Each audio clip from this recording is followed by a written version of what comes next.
오늘 우리는 21장, 22장을 훌쩍 건너뛰고 23장을 보게 됩니다. 하나님이 당신의 백성이 어떻게 살아야 하는지를 십계명을 통해서 그리고 여러 가지 규례를 통해서 말씀하세요. 그러니까 십계명이 나오고 그 뒤에 규례 이야기가 쭉 나옵니다.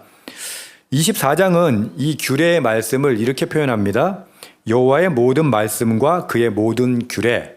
그리고 또 이렇게도 표현해요. 언약서. 그러니까 십계명 뒤에 나오는 그러니까 20장부터 해서 이 뒤에 22장, 23장까지 그러니까 24장 초까지를 규례 또 내지는 언약서라고 합니다. 우리는 지금 언약서에 대해서 공부하고 있는데요.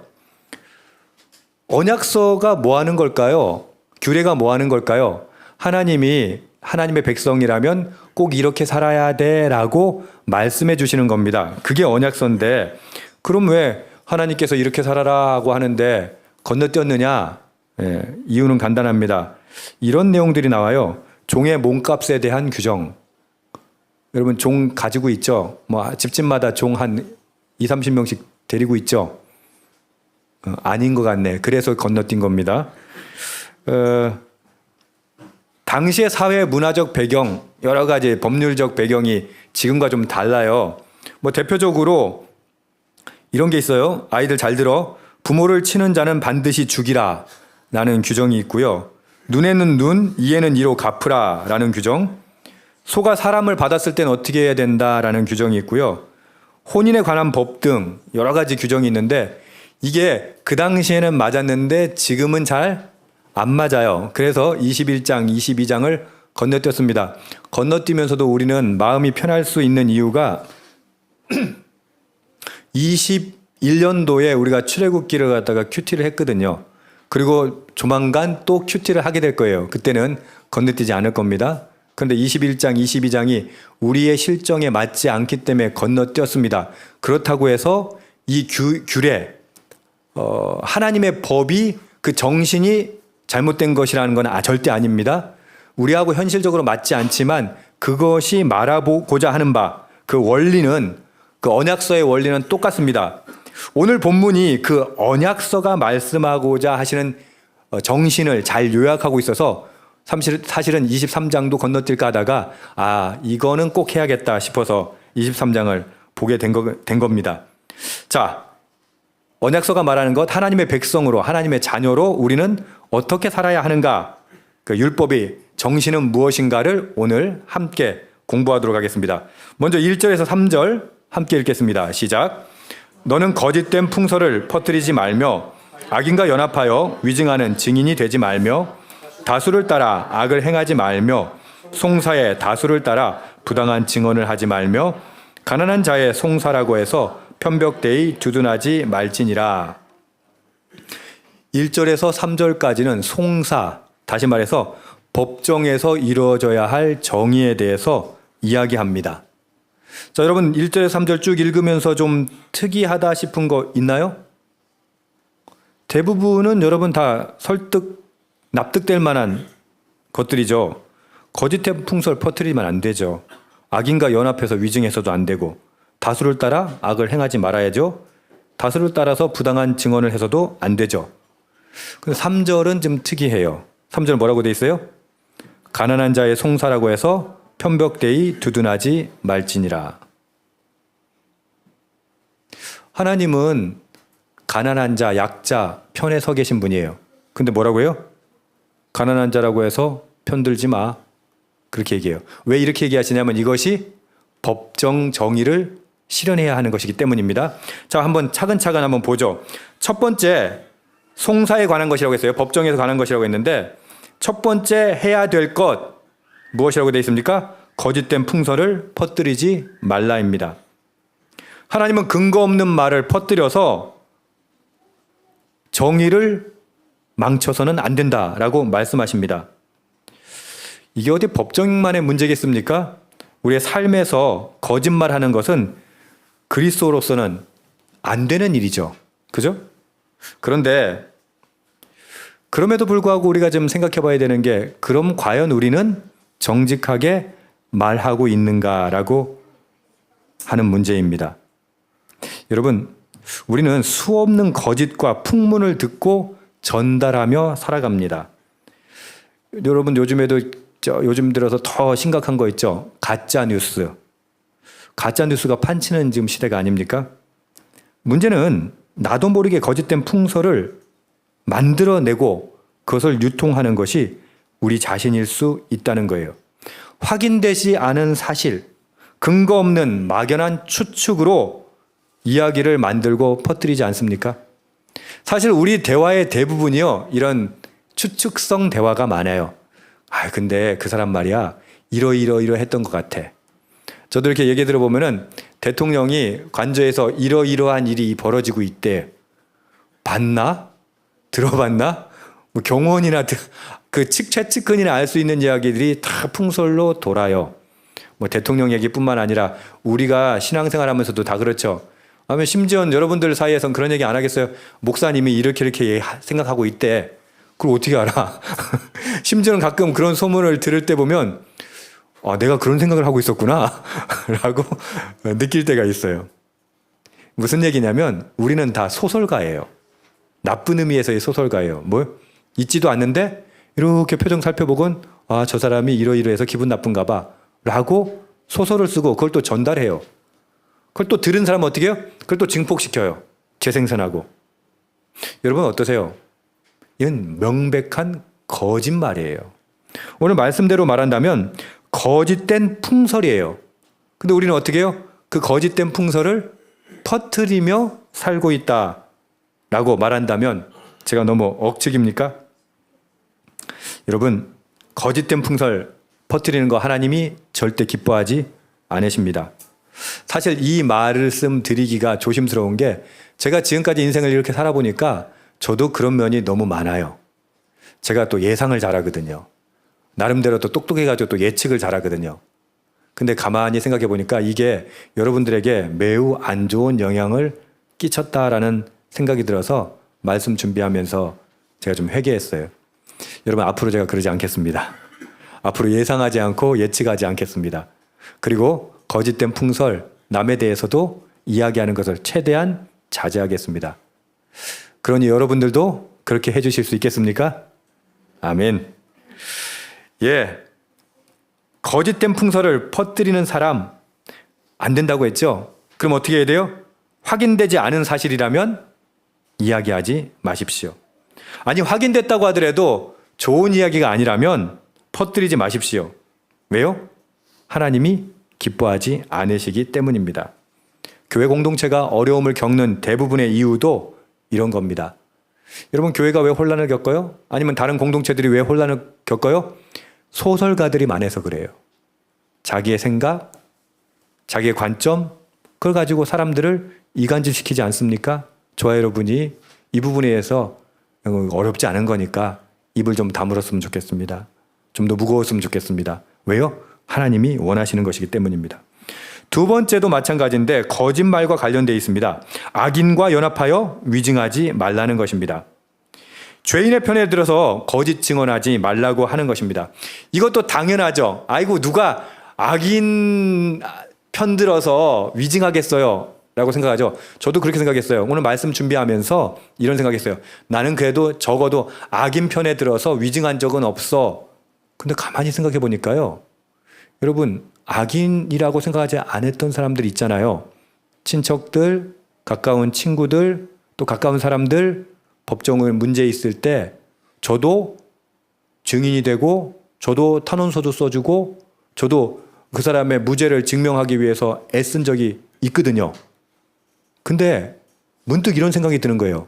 알고 봤더니 그분이 가해자였어. 알고 봤더니 그분이 죄인이었어. 우리는 알 수 없어요. 우리는 가깝다는 이유로, 친하다는 이유로 그 사람이 무죄할 거라고 생각하는 거예요. 죄가 없을 거다. 그 사람 지금 억울한 일 당하고 있다. 그래서 어떻게 해요? 나름대로 애쓰잖아요. 심지어 법정에 가가지고 증언까지 하잖아요. 증인까지 서잖아요. 근데 혹시 그 사람이 악인이었다면 하나님 지금 뭐라고 경고하시는 거예요? 악인과 연합하여 위증하지 말라. 우리가 심정적으로 사적인 감정으로 팔이 안으로 굽는다고 하잖아요. 그렇게 해서 그 사람의 선함을 항변하면서 이야기하는 것이 위증이 될 수 있다는 거예요. 그건 내 편에서는 맞는데 상대편에서는 잘못된 것일 수도 있다고 하는 것이죠. 하나님이 미워하시는 것은 악인과 연합하여 위증하는 것입니다. 여러분, 절대 사적인 관계 때문이라도 위증해서는 안 됩니다. 여러분, 지금은 그럴 일 있겠나 싶죠? 아니요. 우리가 분별해야 돼요. 우리가 생각했을 때는 저분이 억울한 일을 당했어 라고 생각하지만 실제 아닌 경우가 있다는 거예요. 그래서 우리에게 분별력이 필요하다고 하는 것이죠. 세 번째, 네 번째도 마찬가지인데요. 우리가 잘 모르게 빠지는 오류에 속합니다. 뭡니까? 다수를 따라 악을 행하거나 다수를 따라 부당한 증언을 하는 것입니다. 이게 우리 시대에 더욱 심각해진 문제인데요. 왜냐하면 우리 시대가 민주주의 사회가 아닙니까? 민주주의 사회 얼마나 좋아요. 근데 민주주의 사회의 핵심 가치는 뭐예요? 다수결을 따른다는 거예요. 이게 왜 심각하냐면 그 사안이 진리인가 옳으냐 아니냐 그것보다 옳고 그름을 따지는 것으로 결정되는 것이 아니라 다수인가 소수인가에 따라서 옳고 그름이 결정되기도 하는 것 때문입니다. 여러분, 다수가 따른다고 하더라도 그것이 거짓이라면 따라서는 안 됩니다. 여러분, 거짓이 다수가 따른다고 진실이 될 수 있을까요? 지금은 방금 반응이 아니죠 이렇게 생각하거든요. 근데 지금 우리 사회는 어떤 줄 아세요? 다수가 따르는 게 진실이 돼버려요. 다수가 따르는 게 진리가 돼버려요. 그래서 교회조차도 이런 오류에 빠져요. 그래서 교회에서 어떤 프로젝트를 진행할 때 다수결로 결정해요. 하나님이 기뻐하실까? 하나님의 말씀에 맞는가 안 맞는가를 따지는 게 사라져버렸어요. 뭐예요? 다수가 동의하면 50% 넘게 동의하면 그것은 하나님의 뜻이 돼버리는 거예요. 여러분, 그거 굉장히 위험해요. 하나님의 말씀을 기준으로 해서 진리인가 진리가 아닌가가 판별돼야 되는데 민주주의는 다수결에 의해서 교회조차도 그것이 흐려지고 있다라고 하는 것이죠. 다수의 사람이 거짓 증언을 하더라도 여러분은 진실을 말할 수 있기를 축복합니다. 왜 아멘 안 해요? 여러분, 다수가 거짓말할 때 여러분 진실을 말할 수 있기를 축복합니다. 근데 왜 아멘 하기 힘들어요? 그러려면 용기가 필요해요. 그러려면 왕따가 될 수 있어야 돼요. 그런데 왜 우리는 그 용기가 없을까요? 왜 왕따 되는 용기가 없을까요? 우리는 사람의 영광을 구하기 때문이에요. 지난 주중에 우리 큐티 하면서 함께 묵상했었죠. 여러분, 하나님의 영광을 구합니까? 사람의 영광을 구합니까? 하나님의 영광을 구하는 사람이라면 사람의 영광을 구하지 않게 되죠. 그래서 내가 비록 사람들로부터 소외당한다고 할지라도, 내가 비록 사람들한테 비난을 받는다고 할지라도 하나님의 뜻이라면 어떻게 돼요? 그걸 따라야 되죠.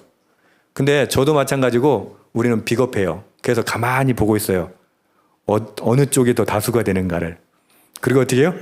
다수가 되면 50%가 넘어가면 쏠림 현상이 일어나요. 그래서 와라라 다 몰려가요. 여러분, 그것은 비겁한 거예요. 하나님의 말씀을 믿는 사람, 하나님을 믿는 사람은요, 그런 비겁함을 버려야 돼요. 용기를 가져야 돼요. 왜? 우리는 사람의 영광이 아니라 하나님의 영광을 구하는 사람이기 때문이에요. 이게 여러분, 너무 이론적인 것 같아 보이겠지만 우리 꼭 기억해야 돼요. 주님, 사람의 영광이 아니라 하나님의 영광을 구하는 삶 살게 하여 주시옵소서. 아모스 5장 24절은 이렇게 말씀하십니다. 오직 정의를 물같이 공의를 마르지 않는 강같이 흐르게 할지어다. 할렐루야. 이것이 하나님의 뜻입니다. 정의를 물같이 공의를 마르지 않는 강물같이 흐르게 할지어다. 누가? 하나님이 하신다는 게 아니에요. 너희들이 정의를 공의를 물같이 강물같이 흐르게 하여라. 할렐루야. 이걸 이뤄낸다면 하나님 얼마나 기뻐하실까요? 근데 우린 여전히 비겁해요. 다섯 번째 규례는 아까 이야기했던 겁니다. 가난한 자의 송사라고 해서 편벽되이 두둔하지 말라고 하십니다. 우리는 하나님께서 늘 가난한 사람, 약한 자의 편을 들어주신다는 것을 너무 잘 알고 있습니다. 본문의 후반에도요, 나그네, 가난한 자, 여종의 자식, 심지어 미물인 동물에게 이르기까지 하나님은 약자의 편에 계십니다. 그런데 이 명령은 좀 의아합니다. 왜요? 가난한 자 편 들지 말라고 하시기 것이기 때문입니다. 왜 그럴까요? 이 규례는 소송에 관련된 것이라고 말했죠. 정의로운 판결을 위해서는 그가 부자인가 가난한가가 그를 두둔하는 근거가 돼서는 안 된다는 거예요. 여러분, 부자 편 들기 쉬워요? 가난한 편 들기 쉬워요? 부자 편 들기 쉬워요. 근데 또 사회적 약자라고 하는 여론이 일어나면요, 가난한 자의 편을 들기도 해요. 근데 그가 가난하다는 이유만으로 그 편을 들어선 된다, 안 된다? 안 된다고 하는 거예요. 그가 약자라는 이유만으로 판결을 치우쳐서는 안 된다라고 말씀하시는 거예요. 6절에도 똑같이 나와요. 이게 얼마나 중요하면 2번 반복되겠습니까? 너는 가난한 자의 송사라고 정의를 굽게 하지 말며. 오늘 말씀 토탈해가지고 2번 나오는 게 이 가난한 자에 대해 관계된 거예요. 가난한 자가 죄를 정당화하기 위해서 자신의 가난을 이용하게 해서는 안 된다는 거예요. 근데 지금 우리 사회는 어때요? 동정표라는 게 있잖아요. 정의는 온데간데 없어요. 다수결이 정의가 돼버리는 것도 문제지만 그 사람이 불쌍하다는 이유만으로 죄를 지어도 동정을 얻는다거나 그런 것은 절대 하나님의 정의가 아니다라고 말씀하시는 거예요.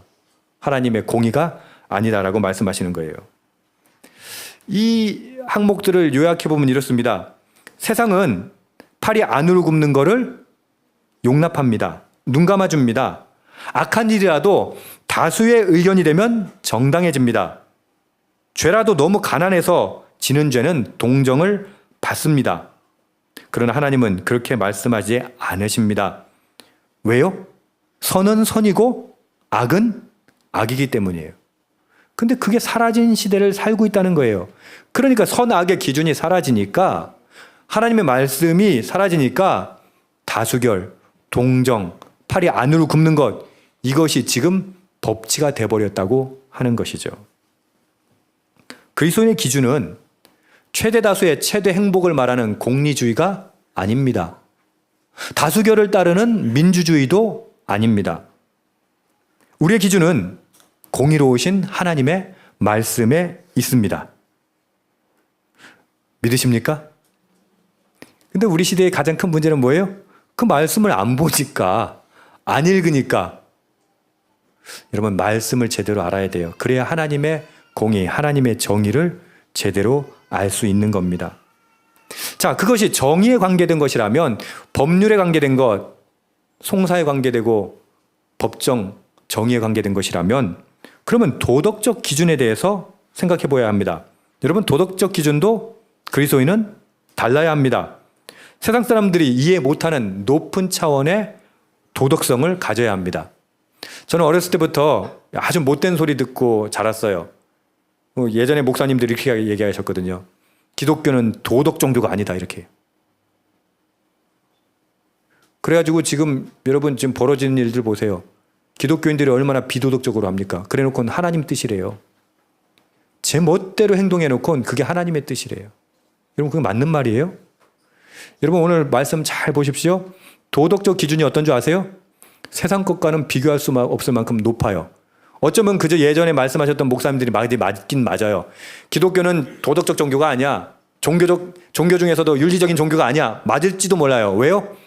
그 도덕적 기준을 넘어서는, 윤리적 기준을 훨씬 더 넘어서기 때문일 수도 있습니다. 우리 4절에서 5절 함께 읽읍시다. 시작. 내가 만일 내 원수의 길 잃은 소나 나귀를 보거든 반드시 그 사람에게로 돌릴지며, 내가 만일 너를 미워하는 자의 나귀가 짐을 싣고 엎드러짐을 보거든 그것을 버려두지 말고 그것을 도와 그 짐을 부릴지니라. 농경사회에서 이웃의 가축이 길을 잃고 헤매는 걸 보면 어떻게 해야 됩니까? 당연히 아무리 바빠도 자기 일을 내려놓고 그 가축을 끌어다가 주인에게 데려다 줘야 되죠. 이웃이 지나가는데 나귀에 짐을 싣고 가다가 짐이 무거워서 나귀가 쓰러지면서 짐이 넘어져 버렸어요. 혼자 감당하기 쉽지 않죠. 그 짐을 다시 등에 올리고 다시 일으켜 세우고 하는 게 쉽지 않죠. 그럼 어떻게 돼요? 본 사람이 자기 일을 그만두고라도 해라 이거예요. 그게 성경 신명기 22장에도 똑같이 나옵니다. 그런데 오늘 본문에서 하나님 말씀하시는 건 뭔지 아세요? 여기서 한 걸음 더 나가라고 말씀하시는 거예요. 본문에서 길을 잃은 가축의 주인이 누구라고 소개돼요? 아니 이렇게 몰뚱이 보지 말고 뭐라고 나와 있어요? 보세요. 원수. 아까 그건 이해가 돼요. 근데 그 길 잃은 짐승의 주인이 누구라고? 나의 원수예요. 나귀가 쓰러졌는데 지금까지 다 널브러졌어요.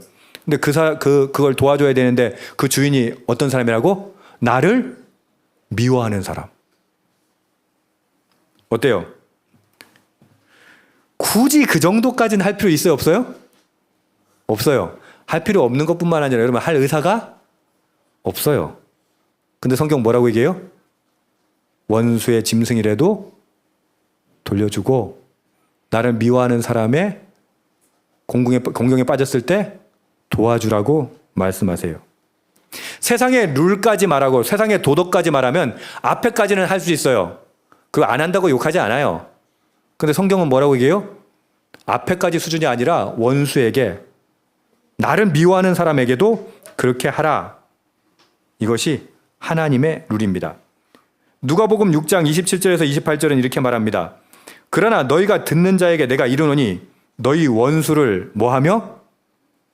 사랑하며 너희 원수를 사랑하며 너희를 미워하는 자를 선대하며 너희를 저주하는 자를 위하여 축복하며 너희를 모욕하는 자를 위하여 기도하라. 솔직히 저는 이 말씀 싫어요. 미운 놈 나한테 욕하는데 나한테 축복하라고? 원수를 사랑하라고? 나를 미워하는 자에게 선대하고 나를 모욕하는 자를 위해서 뭐하라고? 기도하라고? 솔직히 목사인 저도 싫어요. 근데 하나님 뭐라고 말씀하세요? 이렇게 하라고 하세요. 예수님 말씀이에요. 예수님 말씀.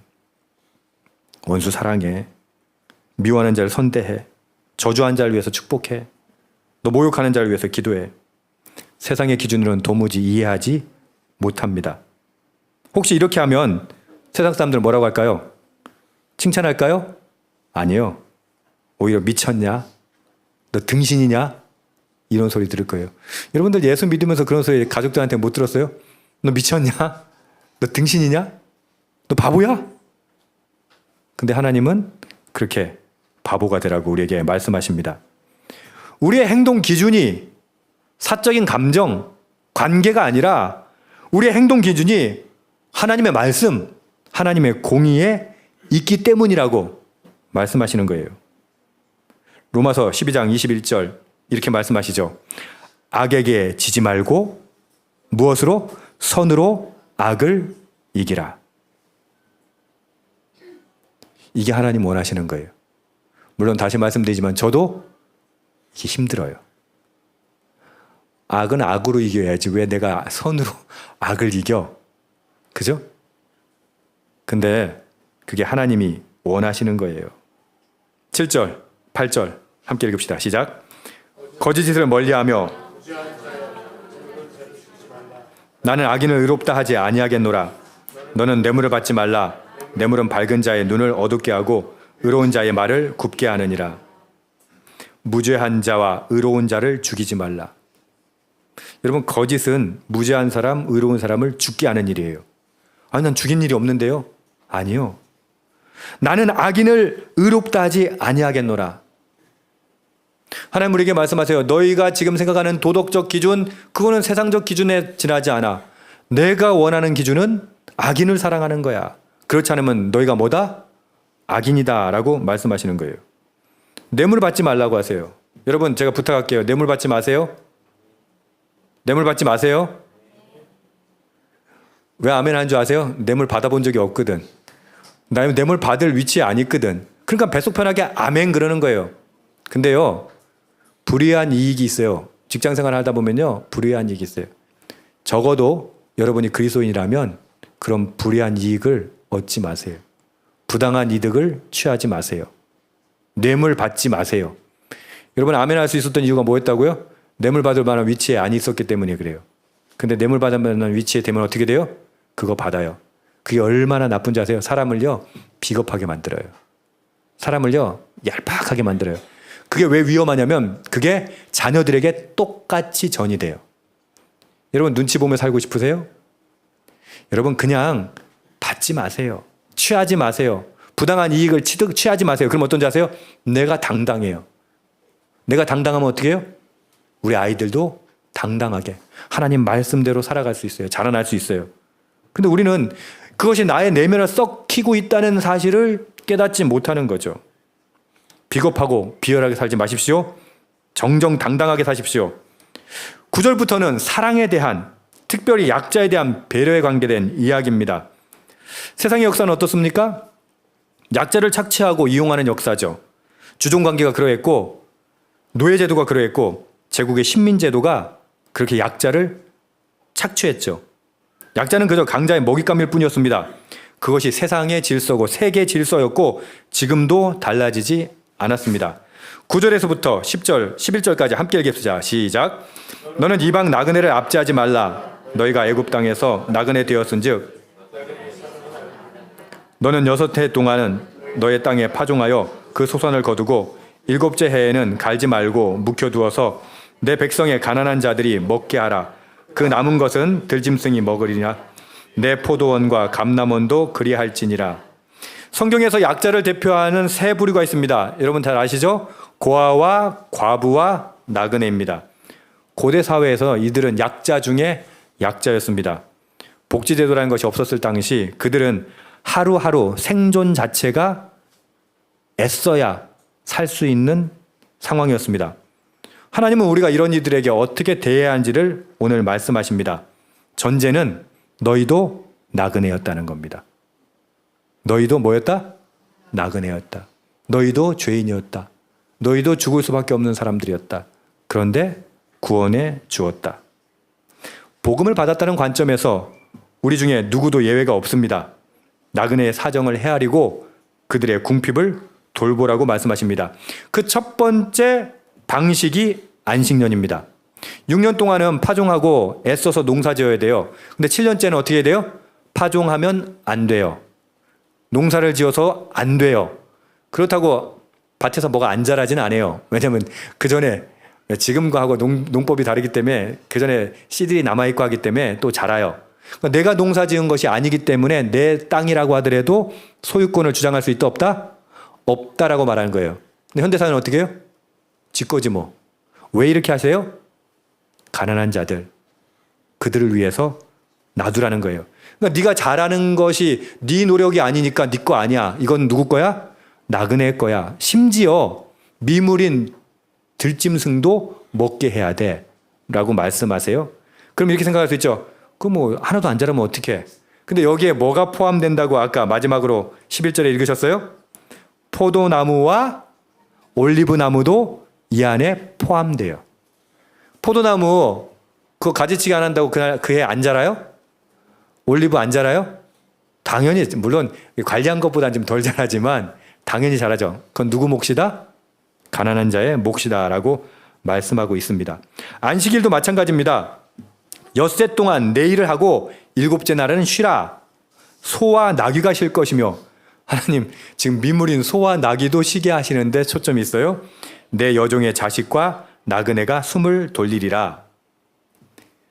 안식일을 주신 이유도요. 결국은 약자를 위한 것이라고 지금 말씀하고 계신 거예요. 부자들은요. 쉬나 안 쉬나? 굶어 죽지 않아요. 근데 가난한 사람들은 쉬면 돼요 안 돼요? 안 돼요. 그래서 지금 이건 가난한 사람들한테 하는 말일까? 부자한테 하는 말일까? 이거 부자한테 하는 말이에요. 어떻게 해라? 쉬게 하라. 숨쉬게 하라. 그러려면 누가 책임져야 돼요? 부자가 책임지라고 하시는 말씀이에요. 마태복음 25장 45절에서 46절 말씀을 우리가 꼭 기억해야 되는데 여러분 정의를 어떻게 실현해야 할 것인가? 사랑을 어떻게 실현할 것인가? 말씀하시는데 우리가 사람들에게 쉬게 하고 숨들리게 할 의무가 있다고 말씀하시면서 예수님은 마태복음에서 이렇게 얘기하세요.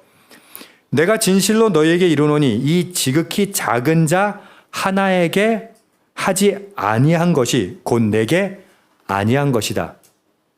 가난한 자, 연약한 자, 나그네, 고아, 과부 그들이 쉬지 않게 한 건 누굴 모시게 한 거다? 하나님을, 예수님을 모시게 한 거예요. 그들을 쉬게 한 거는 하나님을 쉬게 한 것이다. 그러면서 이렇게 얘기하세요. 그들은 영벌에, 의인들은 영생에 들어가게 하겠다라고 말씀하세요. 연약한 자, 약한 자, 가난한 자에게 행하는 것이 곧 누구에게 행하는 것이다? 예수님에게 행하는 것이다. 그리고 무엇을 기준으로 너희를 영벌 혹은 영생으로 심판한다는 얘기하셨어요? 그 가난한 자들에게 한 것을 보고 너희를 영벌을 내리거나 영생을 주시겠다고 말씀하시는 거예요. 자, 질문합시다. 나는 어떤 심판을 받을까요? 저는 종도 없고 제 밑에 고용된 직원도 없는데요. 그게 무슨 말이에요? 우리는 쉬잖아요. 여러분 주일 쉰다고 주일만 쉬어요? 우리는 지금 이제 토요일도 쉬잖아요. 요즘에는 이제 주 4일째 하자고 또 그렇게 얘기하더라고요. 여러분 그렇게 쉴 수 있잖아요. 그 말은 무슨 말이에요? 우리는 이미 부자라는 얘기예요. 그러면 나는 쉬니까 됐어. 이번에 뭐 설 명절 연달아서 며칠 쉴 수 있어. 와 좋아. 지금 그러란 얘기예요? 아니요. 쉴 수 없는 사람을 어떻게 해라? 쉬게 하라 그래요. 숨 못 쉬는 사람을, 숨통이 막힌 사람을 숨을 쉬게 하라. 누가? 우리가. 그걸 기준으로 뭐 하신다?